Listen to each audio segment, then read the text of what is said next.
Everybody, we are back. It is Dadcast. It is part 2 with UFC fighter Ode Osbourne. Ode, welcome back, man. It feels like it's been a long time, man. Right, it's been forever. You know, right? Woo. In the last episode, we talked a lot about fuckery. I think that's what part 1 is going to be. It's going to be titled fuckery, and I'm going to have to put a parent warning on that one. But I like it. You talked about your goals and what you need to achieve them and what you don't need in your life, et cetera, et cetera. I wanted to touch a little bit on that, but I need to go back. You mentioned that your upbringing was a little rough per se. It was not the normal.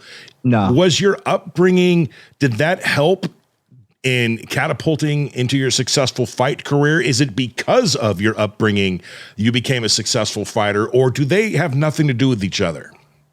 No, they have everything to do with each other. Okay. 100%.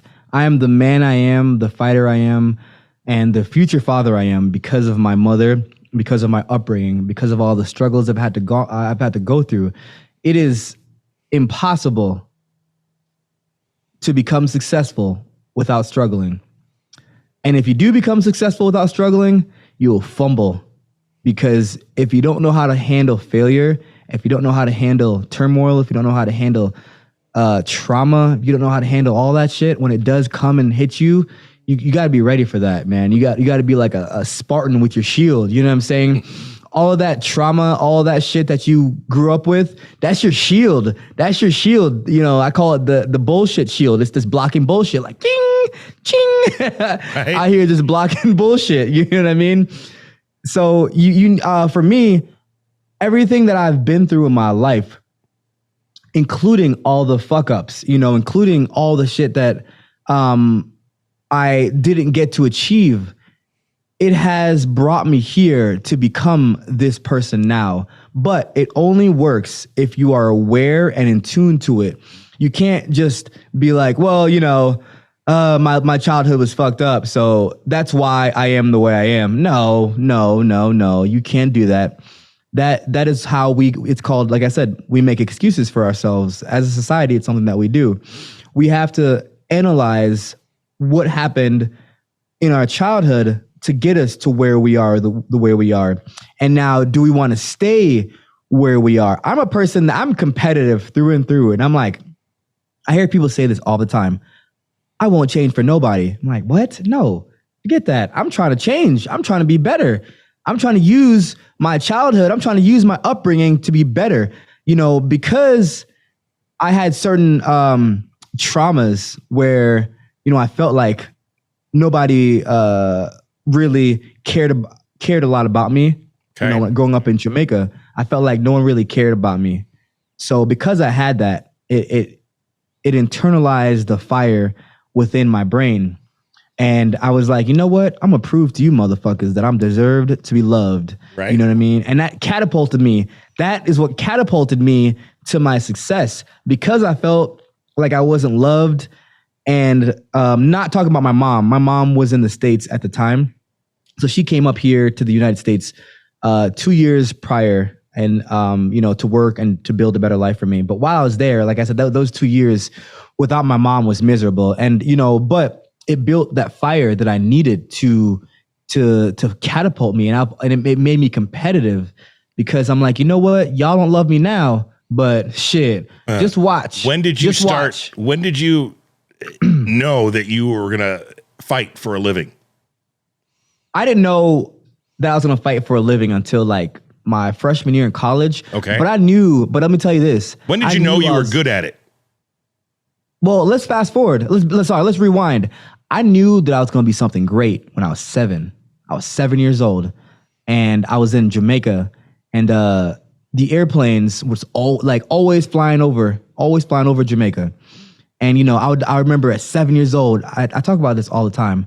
I would look up into the sky and I would hear the airplanes roar just going by. And I would look up into the sky and I'd be like, someday, man, I'm gonna be on that airplane and I'm gonna be something great. I would always say that to myself. Someday I'm gonna be on one of them airplanes. I'm gonna be something great. And I just said it and I said it and I said it. And I kept saying it, you know what I mean? You manifested it, man. And then look, 9 years old, boom, got on that plane. And, you know, the journey of the Jamaican sensation started when I hit that, when I touched down into Brooklyn, New York, you know what I'm saying? And so, man, I would love to, do like a Netflix documentary. That's my goal, my future end goal. Do like a Netflix documentary of like what I went through as a kid. And because I'm gonna be honest with you, a lot of the world has no idea what I went through, my childhood. I've never came out about a lot of shit I went through. You know, are you willing to give us an example now? We've got a pretty big platform, man. Over almost 1 million people. Now would be the time. We don't have to. You don't have to dig deep and tell us everything, but just a snippet, man. You know what? Fuck it. Fuck it. I'll share. So, probably I'll say maybe like 6 people know this. All right, no, I'll go with 10. Maybe like 10 people. It's about to be about 1 million, so just be forewarned. I'm about to drop this on Dadcast. Okay, all right. So, before I came to the United States, you know, I suffered a lot of just traumatic abuse, physical abuse, mental abuse, you know, and family member, like, kids in the neighborhood. Family member, a lot of family member. My mom she's a very successful woman now, you know, and I feel like a lot of that was just jealousy towards my mom. You know what I'm saying? I feel like a lot of times family members, when they see one family member being successful, they always, I don't know. And that's a problem with society as a whole. Instead of lifting up and being proud, people get jealous and look down. I just don't understand it. This is family. They're doing great things. You should be. But anyway, sorry, go on. No. And so with that being said, you know, when that happened, you know, I took the blunt end of that. You know what I'm saying? I felt now, because I didn't know why. You know what I'm saying? I remember as a kid, like I never went to school.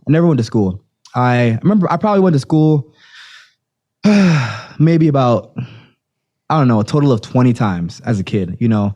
And every time I went to school, I'd hop on the bus. I was 7 years old. Hop on the bus, get on the bus, take the bus from 11 Mile, Bull Bay, it's called, Bull Bay, Kingston, all the way down to the town. We call it town. Here, town is like a farmer's market, and everyone's selling goods.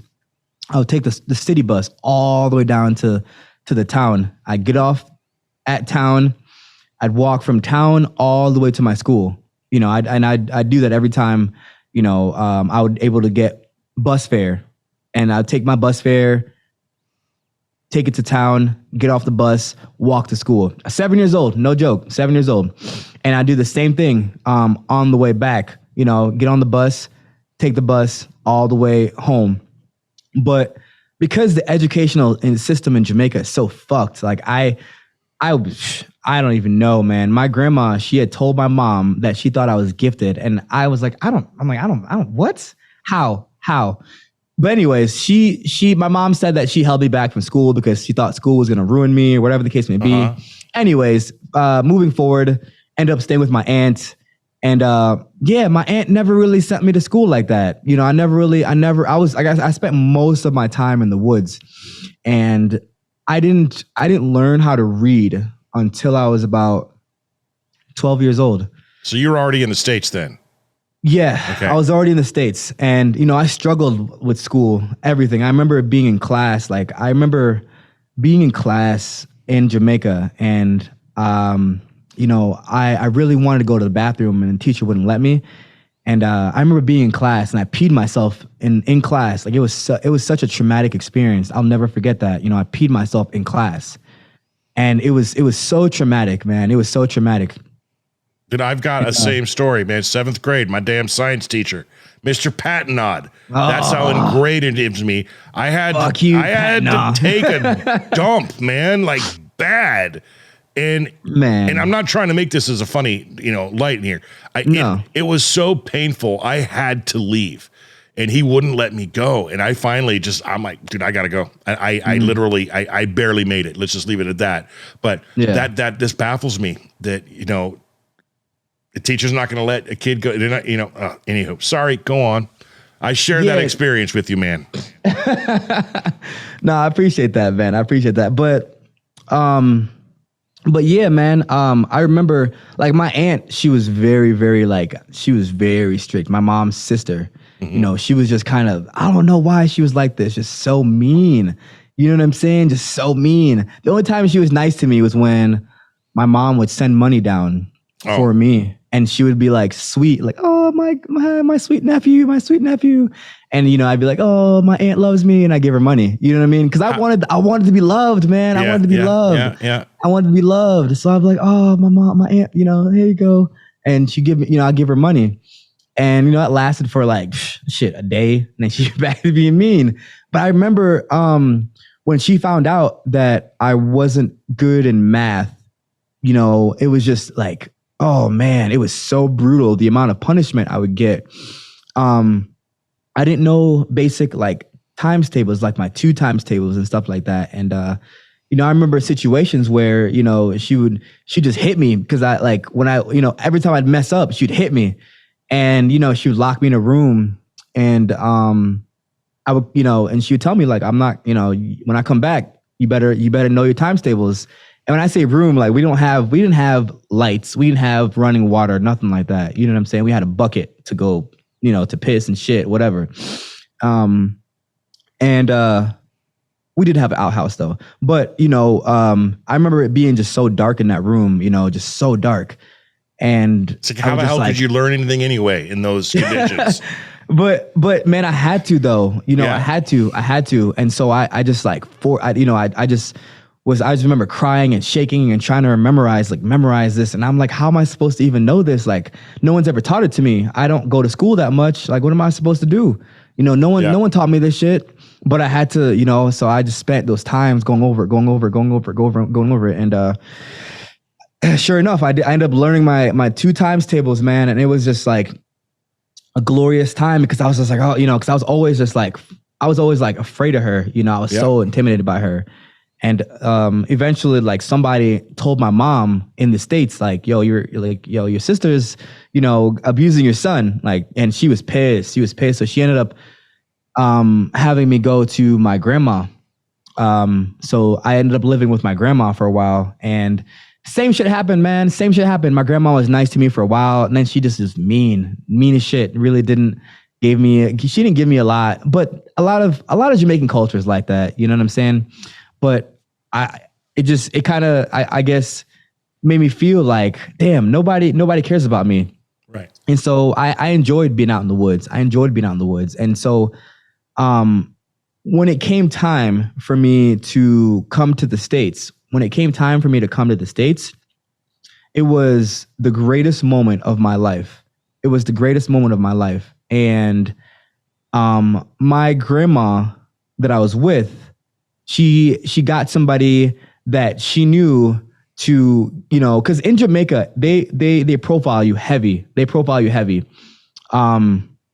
If you don't have like I don't know how it is now, but if you don't have like a background of like stature, they don't stamp your visa to go to the States or whatever. You know what I'm saying?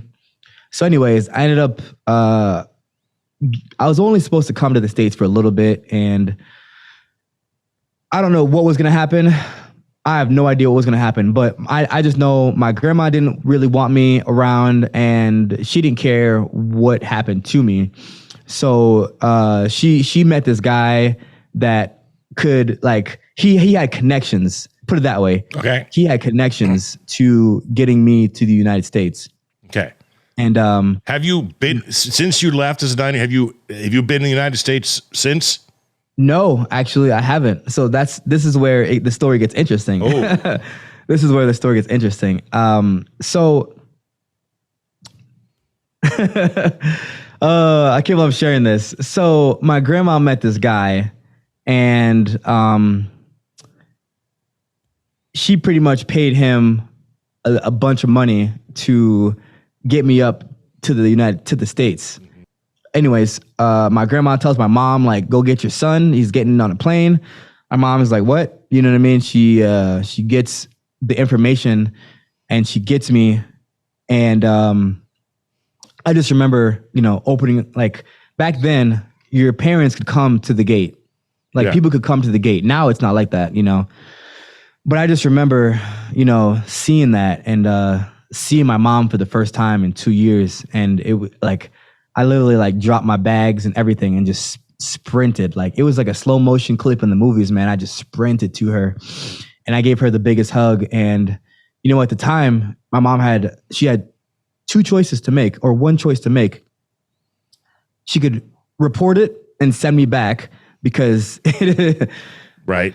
I committed, you know what I mean? It's very frowned upon. And, you know, how could you do, I was her only child, you know, so I don't blame her, you know what I mean? So she chose to keep it a secret. And how long did that last? Till I was 25. Holy shit. Okay. Yeah. You know, what a story, man, to get into the States. But you know what? It was all friggin' worth it. Some scary times, but here we are. You made it to the land of opportunity that you said yourself that you are now teaching and giving to other children. Yeah, man. It's such a great story. Yeah, it's crazy too. And I've never, you know what I mean? Like, my mom was always, like I said, we were always like, I was always so traumatized because my mom and I knew I had to be extremely careful. There were times where, you know, people would pick on me in school, and I've had it where kids would just like punch me like dead in my face, just boom, like, you know what I'm saying? Because I would say something back to them. They pick on me and I say something back and they punch me. And I had to eat that, man. I had to eat those punches. It's happened multiple times where I had to eat those punches because I knew deep down I was an illegal immigrant. You get in a fight, all of a sudden you're raising flags, and you don't want flags to be raised. And my mom could be in trouble. You know, could get my mom in trouble. Did you use that fuel on the 16 fights you've had in the UFC? And do you still use that fuel? Well, that fuel eventually was nullified at some point. You know what I'm saying? Because, you know, I got the love that I needed from my mom, and I got you know what I mean? But I still had that fire, though. I still had that desire, that burning passion.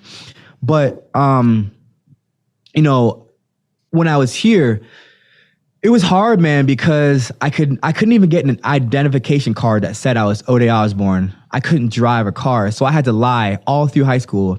All my friends asked me, like, why don't you get a job? Why don't you know, I always got picked on for not having a job. Right. I got picked on for not having my license. And I always had to lie about it because I couldn't come out and say, oh yeah, I'm an illegal immigrant, because, you know, I could get deported. But, you know, I was always facing deportation. Being that your mom, was she on a visa or was she an American citizen at the time? Yeah, my mom's an American citizen. She's married, you know. So what I don't understand, if she's a citizen and you are her son, how you know, why was there an issue?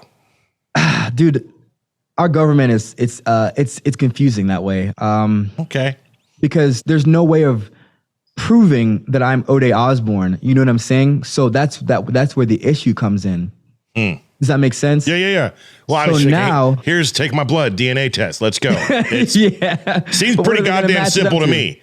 But what are they gonna match it? But so now, 2011, Obama got elected into office.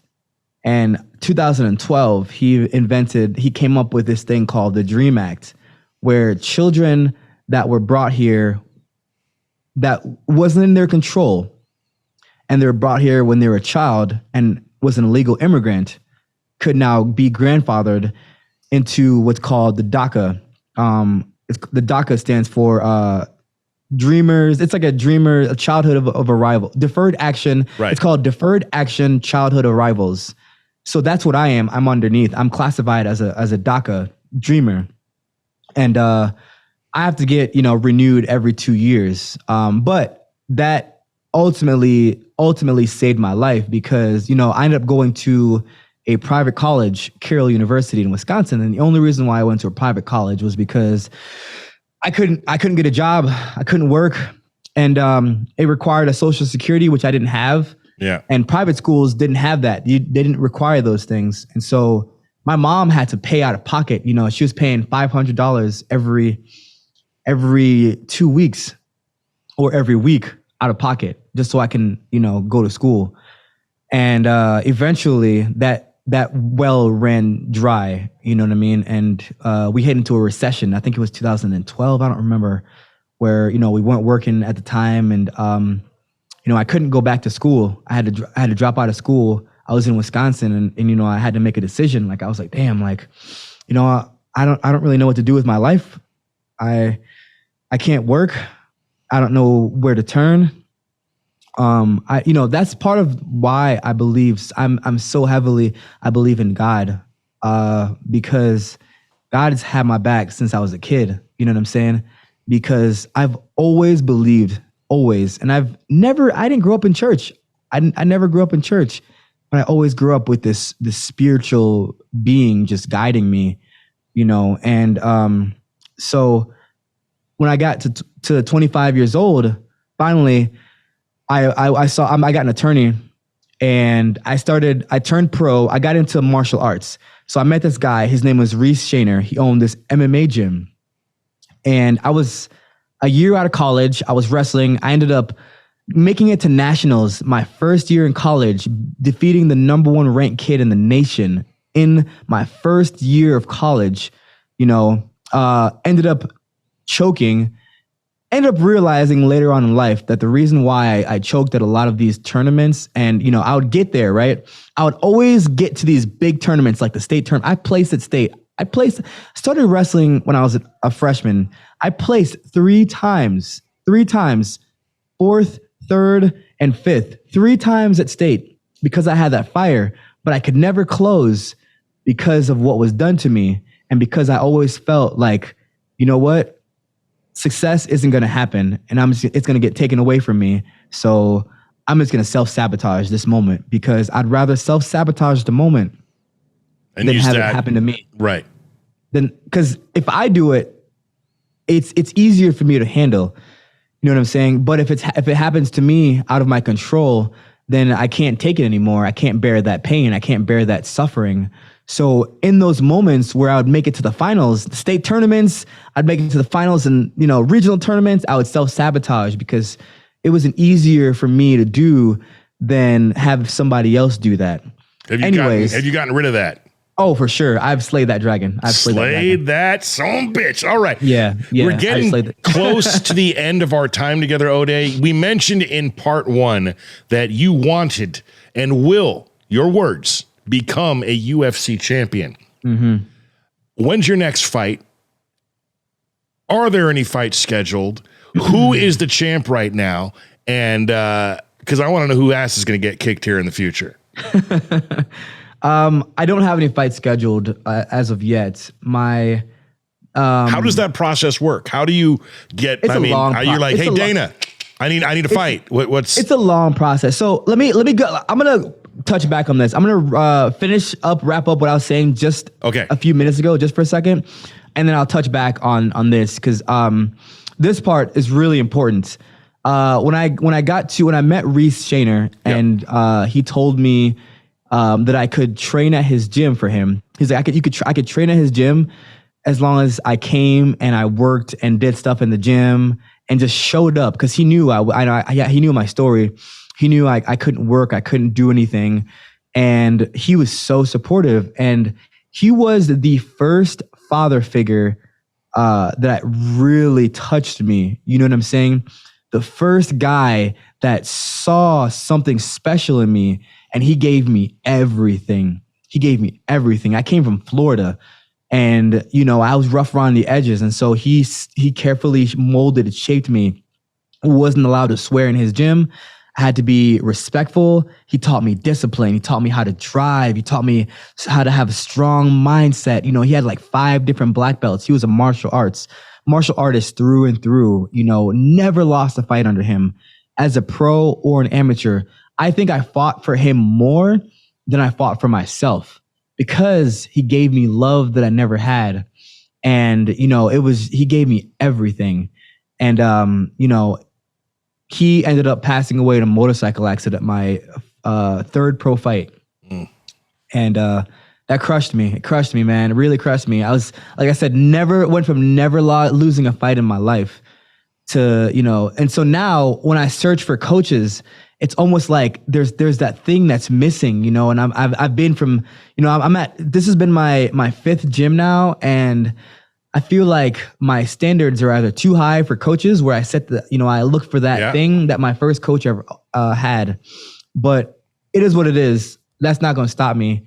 I'm here now, and I would have never gotten here without him. I would have never gotten here without, all the childhood shit that I've been through. I would have never gotten here. I became a teacher because I wanted to give those kids what I didn't have. I learned to read when I was 12 years old, and I struggled. And when I saw the kids in my classroom, when they would cry, when they would try to pronounce something or try to get a math problem right, and they couldn't, and they would cry. I remember me crying as a kid. I remember me struggling as a kid to read. I remember all those things. And all I had to do was put my hand on their shoulder and be like, look, I got you. Like, don't worry about it. I got you. And they felt that. And that was the most rewarding thing for me, was giving them that feeling. And my classroom had the most growth out of every fucking class. Every class, my classroom had the most growth. Had nothing to do about how much I knew. Yeah. It just had to do about how much I poured into them. It shows you how important, and this is the message we are at its core. What Dadcast is about, how friggin' important it is to have a father or a father figure in your life. You lacked it. You got it. And now, what have you become, Ode? The father figure yourself, and you're not even a dad yet. Good on you, brother. I just gave myself the chills talking about you. Man, it's been a while. Like I said, and there's so much more shit that's why I need Netflix to get on this, man, because what's everything. When's the last time you were back to Jamaica? I have not been back to Jamaica. So right now I'm not allowed to go back to Jamaica until we're going to have a hard time going back to film the childhood scenes then. Yeah. Hopefully with immigration, everything gets cleared up. Right now, like I said, I'm not allowed to go back. But things are changing. Right. Things are changing. So with one final question then, because we are actually, I'm going to give it two. Go ahead. I have two questions. Okay. Ode, can we have you back on Dadcast for another episode sometime in the not so distant future? Because I feel like we've barely touched on the story, especially about what you're doing for the kids. I already know the answer is yes. So thank you for that. Nick, you have questions? Yeah. So I threw a thing on social media, had a couple of buddies, wanted to ask you a couple questions if you're cool with that. Yeah, man, for sure. Okay. So my buddy Scott Stickler wants to know, who is your biggest rival in the UFC?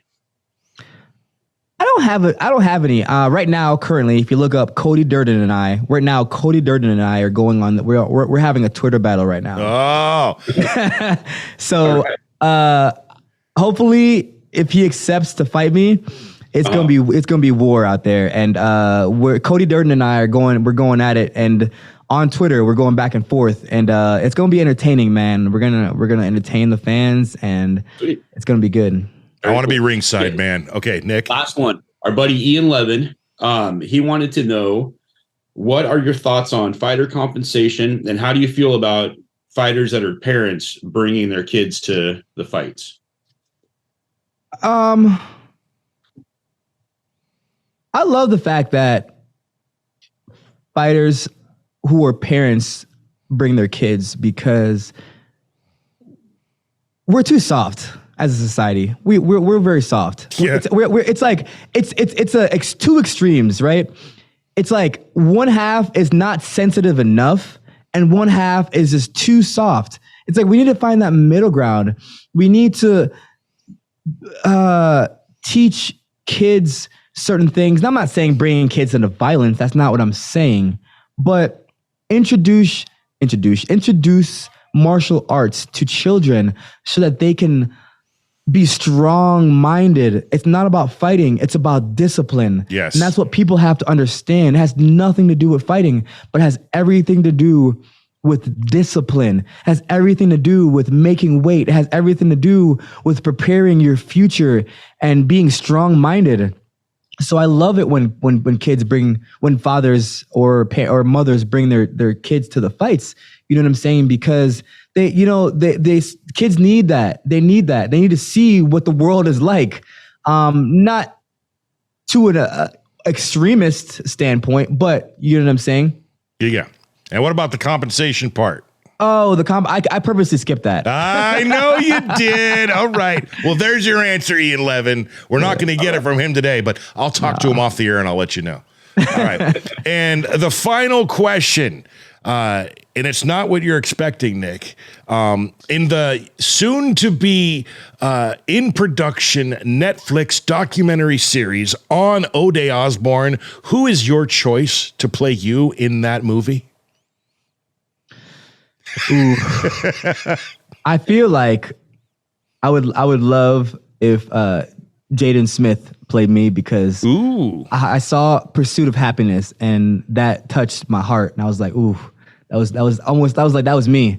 You know what I'm saying? Pursuit of Happiness. That was like me and my mom. Instead of Will Smith, it was my mom. Nice. You know? And that touched my heart. And I was like, ooh, that's who. I think we need two movies. One based on his mom and him, and then just like an actual documentary. Right. Yeah. I would go with Michael Jordan. Not the basketball player, but Michael P. Jordan? Michael B. Jordan? Yeah. I mean, he passed away though, so we can't use him. No, that was the Black Panther. That was the Black Panther. I'm tripping. The cousin. I'm tripping. Who played him? Yeah. Creed. Come on, man. Yeah. Creed. My bad. Yeah, that's who I go with. Yeah, Party people, ladies and gentlemen, for everyone watching worldwide, wherever you may be and however you may be listening or watching, thank you so much. This is Mr. Ode Osbourne, UFC fighter, humanitarian, the teacher of the children. Thank you so much for taking time out of your day, man, and chit-chatting with us. I look forward to bringing you on again in the future. I look forward to hanging out with you in Vegas soon. Thanks for coming on, man. Yo, no problem, man. No problem. Thanks for having me. It's a pleasure. I've gave y'all more than I've ever given anybody. Like I put out deep, dark secrets on your show. And I appreciate it, man. Dark secrets. I tend to pull that out of people sometimes, so I don't know if it's a blessing or a curse. I'll drop a quick bomb on you. Like, just gonna lighten the mood a little bit. I have a deep, dark secret too. I got busted one time for drinking a whole beer out of a pitcher naked on stage at an undisclosed bar in Medford. That's a good one. It is frowned upon. Oh, man. Not like. And there's our clip. All right. He is Ode Osbourne. Thank you so very much, man. We appreciate you. To everyone watching, thank you so much. We appreciate you. Please like it up, subscribe, do all the things, and we'll catch you on the very next episode of Dadcast. Have a great rest of your day. See ya.